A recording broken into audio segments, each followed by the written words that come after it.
Okay, let's start with the screenshot. Here is where you can really take a snapshot of any window or anything, and you can insert it in Microsoft Word.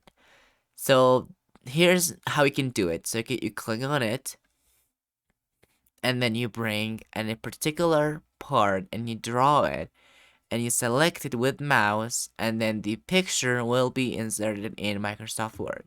So that's about screenshot that you can bring. Another way to do it is to open a window. For example, I opened this window and I can bring instantly that part, and it's available in here.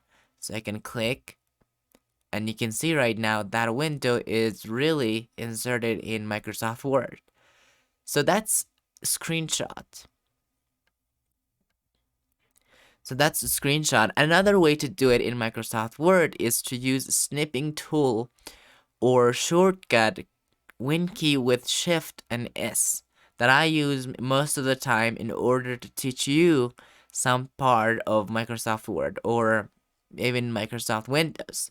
So you hold WinKey with Shift and then you hit S, and then it says select a part. So you select a part and you just leave it, and then it's really captured there.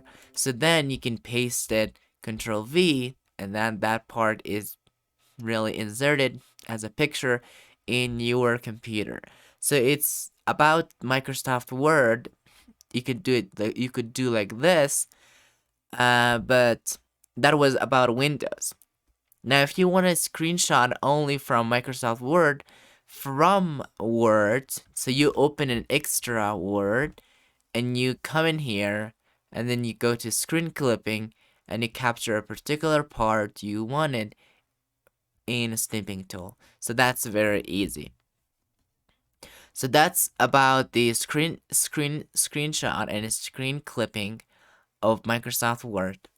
Next, we have add-ins. It's where most of things that are not available in Microsoft Word, so you make it available using these things. But for now, we're not gonna focus on it, okay? Online video, we can bring online video and we can insert videos from a variety of online resources. So that's about it.